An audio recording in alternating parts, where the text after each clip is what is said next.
Look at a rather unusual topic. So bear me the introduction, which I'm calling The Mistaken Identity. And it's session 1 of several. And we're going to focus on Revelation chapter 6, the first 2 verses. That's our target. But before we do that, I'd like to just highlight how we're all victims of mistaken identities. It's amazing how prevalent that theme is in our literature. Alfred Hitchcock, of course, is famous for North by Northwest and a bunch of other movies that rely on that.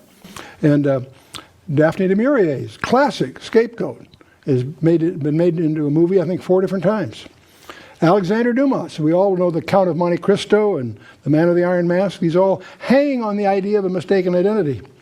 Charles Dickens and his Tale of Two Cities. We all remember how Sidney Carton takes Charles Darnay's place in the guillotine voluntarily. A great story. It's really more complex than most people have probably studied, but it's terrific. In more modern times, Robert Ludlum and his Bourne Identity has been made into a whole provisional set of related stories. And Dunnersmarck has amused us all with The Tourist. You can't see that without a smile on your face. It's an unusual thing. And Gilroy's movie Duplicity they're so confused they confuse themselves as to who they are. And so it's a popular theme in literature. But mistaken identities also are in the real world. There are real modern examples. The most vivid one I remember is when I had an opportunity to tour Angola Prison, one of the most notorious prisons on the planet Earth. And it has over 5,000 inmates that are in there for life. And the warden, who's a very, very celebrated, sharp guy, Burl Kane did a lot of innovations, but he will tell you privately that he believes half of them are innocent. They don't belong there. That's not his job. His job is to enforce the court. But it's interesting to realize there are people on death row whose parole officers said they should be freed and they're not for some technicality. So it's astonishing to see that's real life. And more than half of them are probably innocent. Lee Harvey Oswald, we all know that name. The cover-up of that whole episode exceeded the event itself. And then we have the reason I wear everybody says, Chuck, your flag is upside down. Yes, it is. Is that the most dangerous one? No. There's one that's even more dangerous than Barack Obama, believe it or not. The most dangerous mistaken identity, in my judgment, is Jesus of Nazareth. Most people have no grasp of who he is. Even Christians think they know, but they don't really. And that's what led to the autobiography that Dr. Welty and I put together. An autobiography, his own words, declares who he is and the claims he made. It's a shock to many people. I, Jesus, an autobiography. Now, I'm going to delete that one from our list because I'm sure those of you in this audience don't have that problem.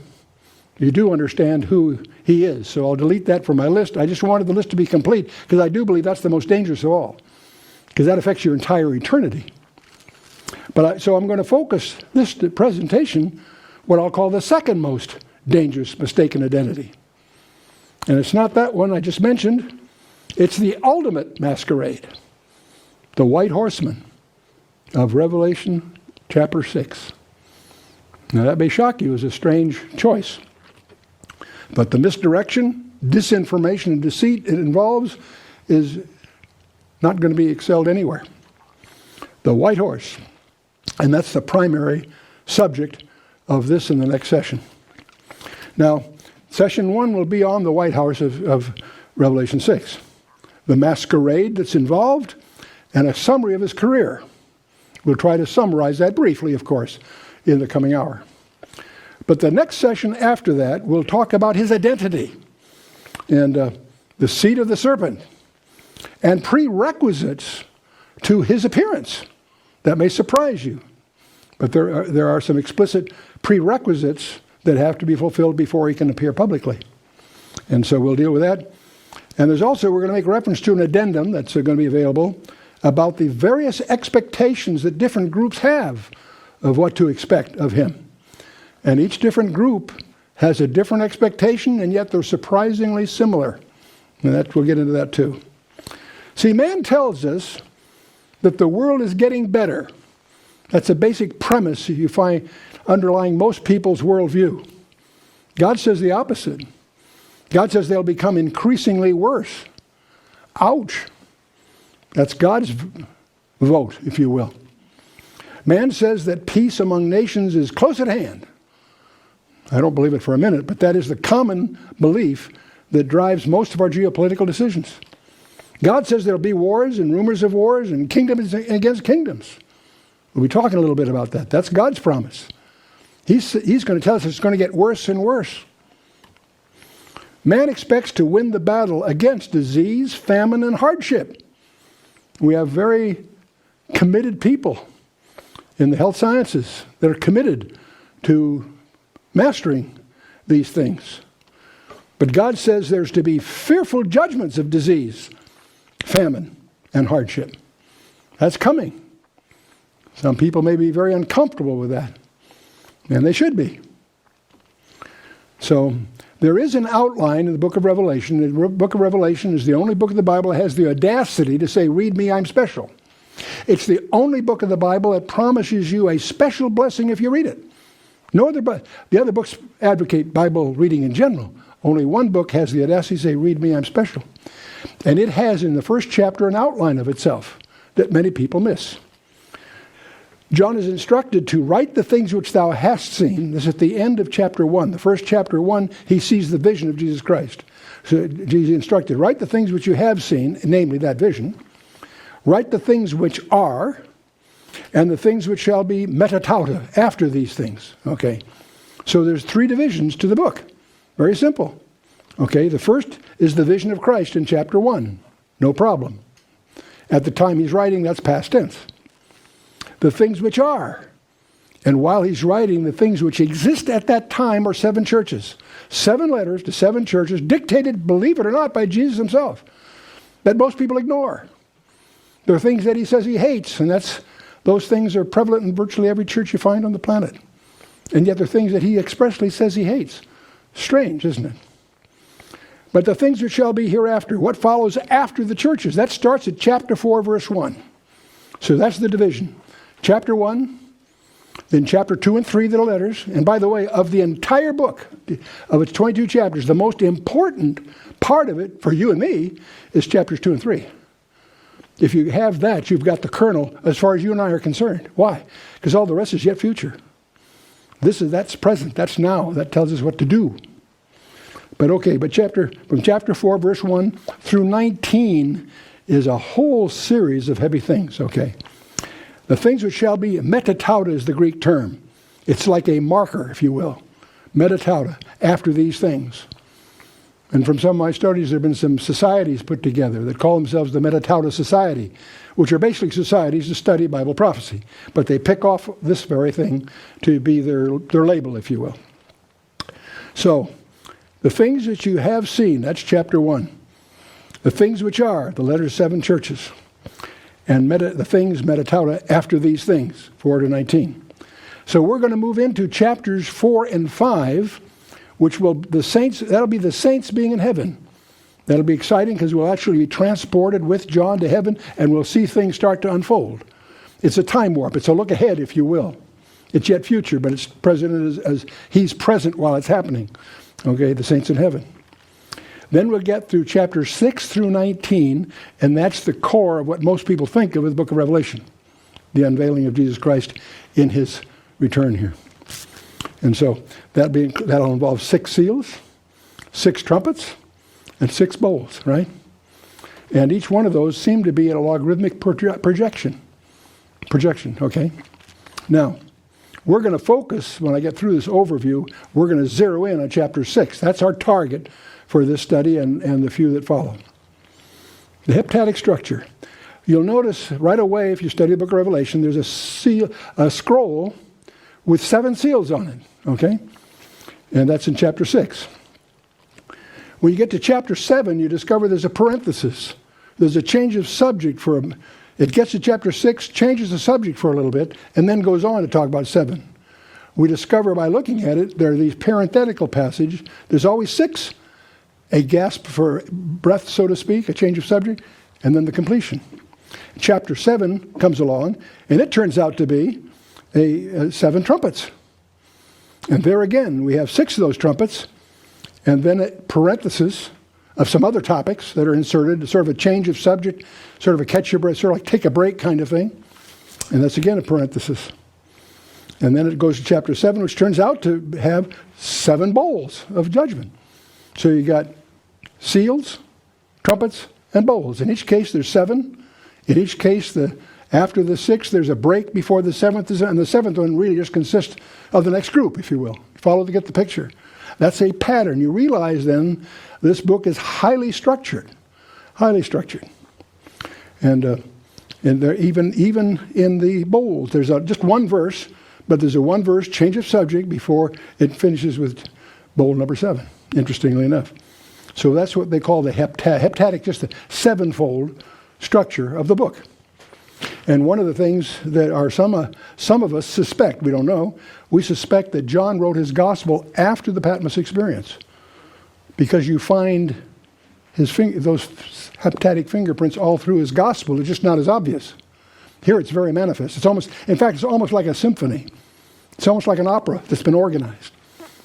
The gospel is not quite that assertive, if you will. So we'll pick it up at chapter 4. Okay, we finished this, presumably we finished the 7 letters. Okay, now we're going to chapter 4, verse 1. After this I looked, and behold, a door was opened in heaven, and the first voice which I heard was as it were of a trumpet talking with me, which said, "Come up hither, and I will show thee things which must be hereafter." And a few verses later it'll say, "And there were 7 lamps of fire burning in the throne." That's a strange phrase, because when you read the book of Revelation, in chapter 1, the last verse of chapter 1 identifies who these 7 lamps are. It's the 7 churches. But now in chapter 4, we find them no longer on the earth where it was in chapter 1. We find it in heaven. People miss that, but it's I think, a very key indicator. I mention it as a footnote as we go, so you're aware of it. But the main thing here is the first phrase of chapter 4, metatauta, after these things. That's the code word, if you will, that triggers this third major segment of the book. Are we together? Okay. And that's the very thing that which must be hereafter, metatauta. Those things which must be metatauta. Okay, so now we find ourselves with John in the throne room of the universe. Flabbergasting. Now, if you're going to study throne rooms, you're going to want to go to Isaiah 6 and Ezekiel 10 and other places where we get a glimpse of the throne room. But here, this one is from Revelation 4, the throne of God. That's in verses 2 and 3 of chapter 4. And in it we find 24 elders. And there are a lot of everything in the book of Revelation is an allusion from the Old Testament.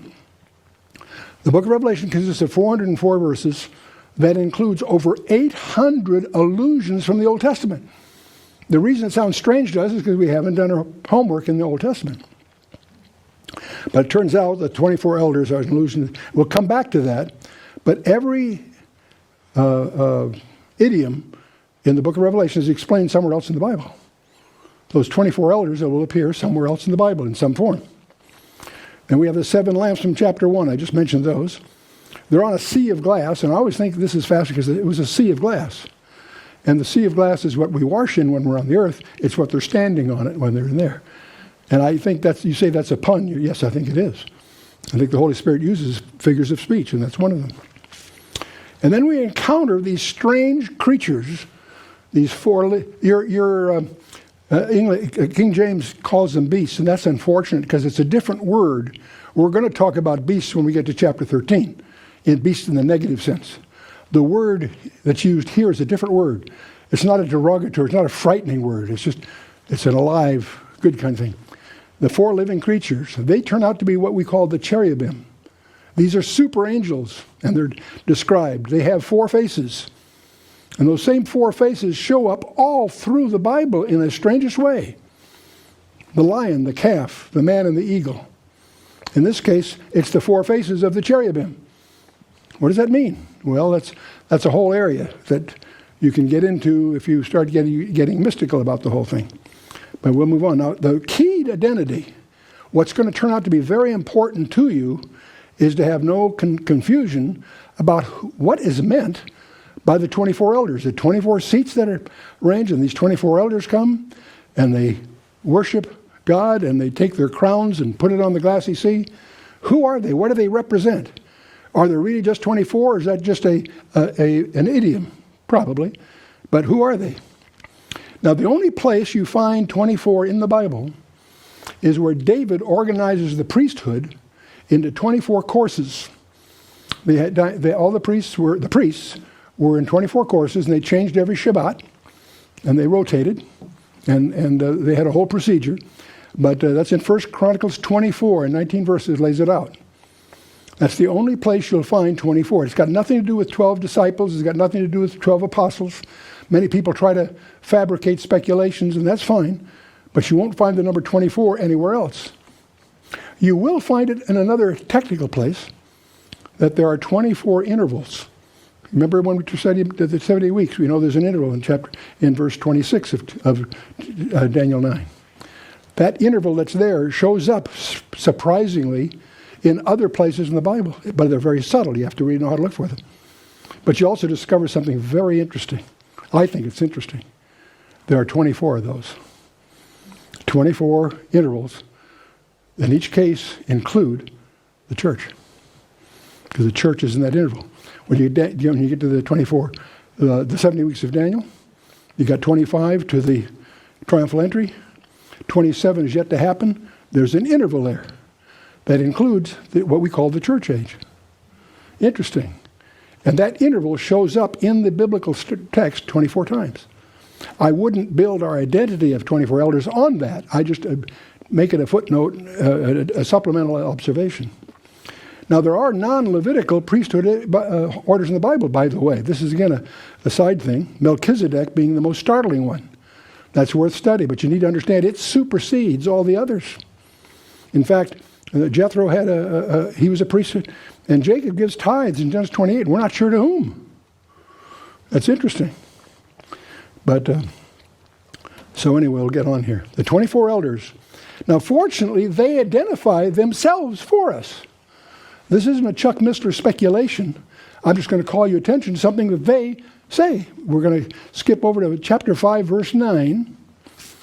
And it says, and they sung a new song, saying, quote, thou art worthy to take the book and to open the seals thereof, for thou wast slain, and hast redeemed us to God by thy blood out of every kindred and tongue and people and nation, and has made us unto our God kings and priests, and we shall reign on the earth.